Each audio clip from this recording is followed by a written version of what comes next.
Hello friends, my channel creator Priya with law. Please subscribe my channel for more videos. आज मैं आपको बताऊंगी civil procedure code order 47 and section 114 यानी कि 114।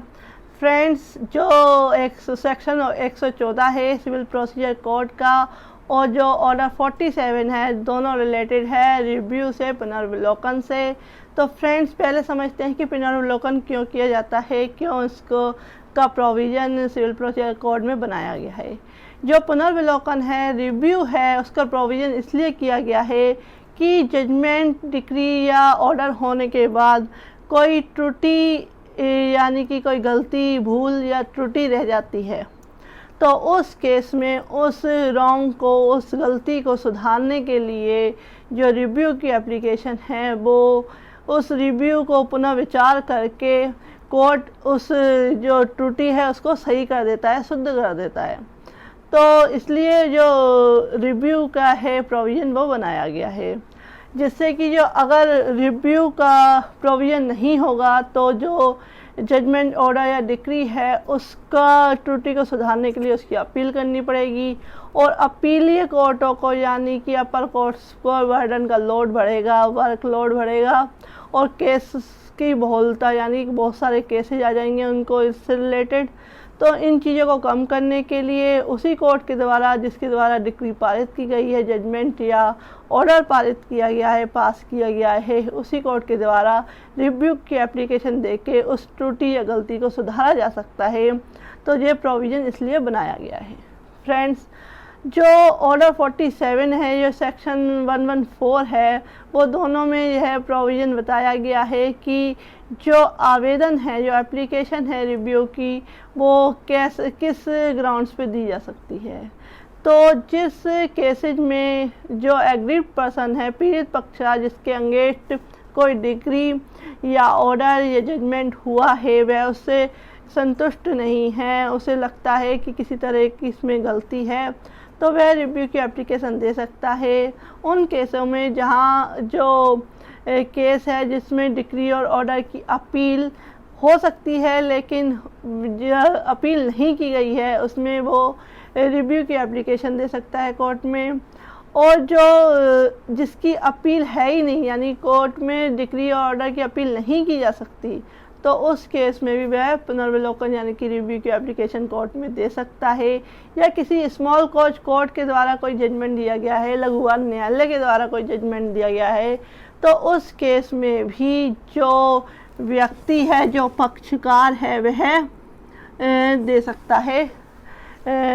Application review की। तो फ्रेंड्स, अब मैं आपको बताऊंगी जो ऑर्डर 47 का रूल 1 का जो सब रूल 1 है, वो कहता है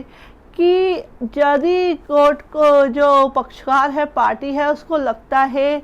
कि जो जजमेंट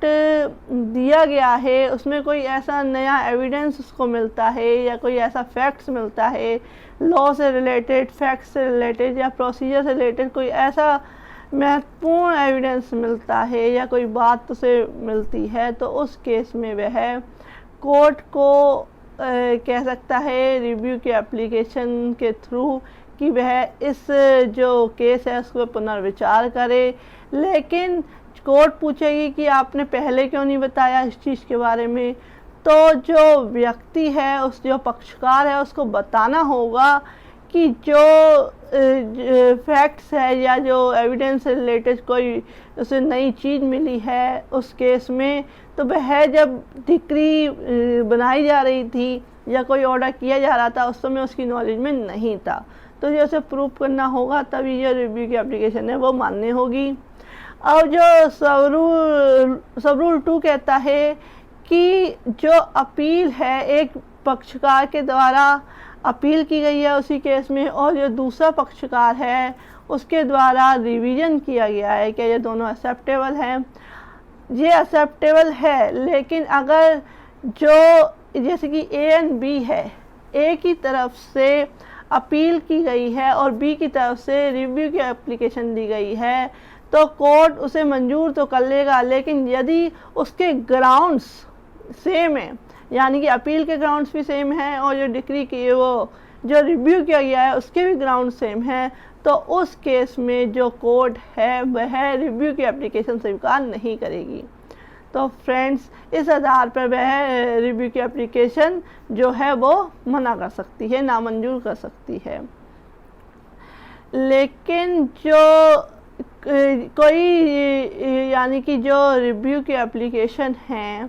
उसमें कोर्ट ने डिसीजन दे दिया, लेकिन उसके थोड़े टाइम बाद ही सुप्रीम कोर्ट का या किसी हाई कोर्ट का कोई ऑर्डर आ जाता है उससे अलग, तो जो उसी से रिलेटेड, रिव्यू से रिलेटेड कोई ऑर्डर आ जाता है, तो दूसरा व्यक्ति ये नहीं कह सकता कि नया लॉ आ चुका है और आपने जो मेरा केस है उसमें जो रिव्यू दिया है वो गलत दिया है, तो वो उसके लिए रिव्यू की एप्लीकेशन नहीं लगा सकता, उसे रिजेक्ट कर दिया जाएगा उस एप्लीकेशन को, क्योंकि जो लॉ बाद में आया है वो पेंडिंग केसेज में ही लगता है। तो जो रिव्यू की एप्लीकेशन है वह है कि बाद में जजमेंट सुप्रीम कोर्ट का आया है तो दोबारा अप्लाई इन पुराने जजमेंट्स पे नहीं होगा। सो फ्रेंड्स, क्लियर है। जो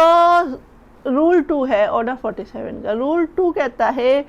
कि पुनर्विलोकन रिव्यू के लिए आवेदन किसको दिए जाएंगे। तो ये जो ऑर्डर 47 का रूल 2 है वो रिपील कर दिया जा चुका है, हटा दिया जा चुका है।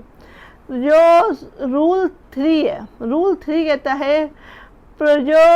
रिव्यू है, पुनर्विलोकन है, उसका फॉर्म क्या होगा, प्रारूप क्या होगा।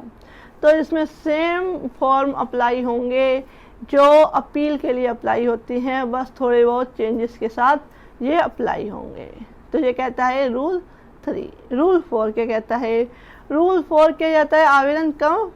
नामंजूर किया जाएगा, यानी कि कब रिजेक्ट किया जाएगा जो एप्लीकेशन है रिव्यू की। जहां न्यायालय को यह लगता है, यह प्रतीत होता है कि पुनर्विलोकन के लिए जो रिव्यू के लिए प्राप्त ग्राउंड्स नहीं हैं, इनसफिशिएंट ग्राउंड्स हैं, तो उस केस में जो कोर्ट है वो रिव्यू की एप्लीकेशन मना कर देगी, नामंजूर कर देगी। आवेदन कब मंजूर किया जाएगा, यानी कि जो एप्लीकेशन है कब एक्सेप्ट की जाएगी, जब न्यायालय को लगता है कि जो रिव्यू है, पुनर्विलोकन है, उसको मंजूर करने के लिए प्रॉपर ग्राउंड्स हैं, तो उस केस में जो कोर्ट है वो उस पुनर्विलोकन की यानी कि रिव्यू की एप्लीकेशन को एक्सेप्ट कर लेगी। लेकिन कोई भी विरोधी पक्षकार को सूचना दिए बिना, यानी कि जो अपोजिट पार्टी है उसको कोर्ट के द्वारा या पार्टी के द्वारा सूचना मिलनी चाहिए, जिससे कि वह भी अपने समर्थन में जो फैक्ट्स हैं वो रख सके, अपने डिफेंस को रख सके। तो उसके बिना जो रिव्यू की एप्लीकेशन है वो मंजूर नहीं की जाएगी। सेकंड जो है वो कहता है कि जो व्यक्ति को बात पता चली है, एविडेंस, कोई इम्पोर्टेंट एविडेंस मिला है उस केस में, वो कहता है कि मुझे ये तो बाद में मिला है, जब डिक्री पारित की गई थी या ऑर्डर किया गया था तब मुझे इसकी नॉलेज नहीं थी, तो उसको इस बात को प्रूफ करना पड़ेगा। अगर वो प्रूफ नहीं करता है तो जो एप्लीकेशन है वो नामंजूर कर दी जाएगी। तो ये है रूल 4। रूल 5, रूल 5 कहता है 2 या अधिक न्यायाधीशों से गठित न्यायालयों में पुनर्विलोकन आवेदन, यानी कि 2 से अधिक कोर्ट में जज हैं तो उस केस में उनके सामने कोई एप्लीकेशन दी जाती है रिव्यू की, तो उस केस में जो रिव्यू की एप्लीकेशन है उसको सुना जाएगा उन जजेस के द्वारा, और अदर जज यानी कि जिनके पास यानी किसी और जज के द्वारा उसकी एप्लीकेशन नहीं सुनी जाएगी। तो ये कहता है रूल 5। रूल 6 क्या कहता है, रूल 6 कहता है आवेदन कब नामंजूर किया जाएगा, जहां रिव्यू का एप्लीकेशन 1 से अधिक जजेस के द्वारा सुनी गई है और जो कोर्ट की राय है वह बराबर बटी हुई है, यानी कि 2-4 जज की बेंच है तो उसमें 2 जज के द्वारा जो जजमेंट जो पुनर्विलोकन की एप्लीकेशन है वो उससे सहमत हैं और 2 उसके अगेंस्ट हैं, तो उस केस में जो एप्लीकेशन है वो नामंजूर कर दी जाएगी। जहां बहुमत है, यानी जहां की 4 जजों की बेंच है, उसमें 3 एप्लीकेशन के पक्ष में है रिव्यू की और 1 अगेंस्ट है। तो जहां बहुमत है यानी कि 3 के पक्ष में अगर वो एक्सेप्ट करते हैं तो वहां वो मंजूर कर लिया जाएगा। फ्रेंड्स, ये क्लियर है रूल 6। रूल 7, नामंजूरी का आदेश अपीलीय नहीं होगा। जो नामंजूर कर दिया, रिजेक्शन कर दिया गया है एप्लीकेशन का, तो उसकी अपील नहीं होगी,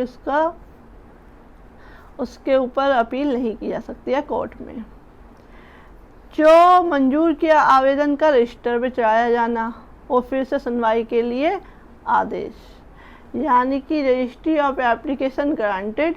एंड ऑर्डर फॉर रीहियरिंग, यानी कि जो पुनर्विलोकन रिव्यू की एप्लीकेशन है वह कोर्ट के द्वारा रजिस्टर में चढ़वाई जाएगी और उसको चढ़वाने के बाद उसकी पुनः सुनवाई की जाएगी, उस पर पुनः विचार किया जाएगा केस पे और जो भी डिसीजन होगा वो लिया जाएगा। जो पुनर्विलोकन की एप्लीकेशन है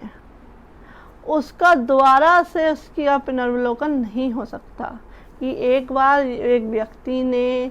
कहते हैं कोर्ट में केस दाखिल किया, केस दाखिल करने के बाद किसी केस में उसने रिव्यू की एप्लीकेशन डाली और उस रिव्यू की एप्लीकेशन के अगर वो सहमत नहीं है तो उसके बाद दोबारा से उस रिव्यू की एप्लीकेशन उसमें नहीं डाली जा सकती, जो ये कहता है रूल 9। फ्रेंड्स, क्लियर है ये ऑर्डर 47। नेक्स्ट वीडियो में other order and other rules. Thank you for watching this video.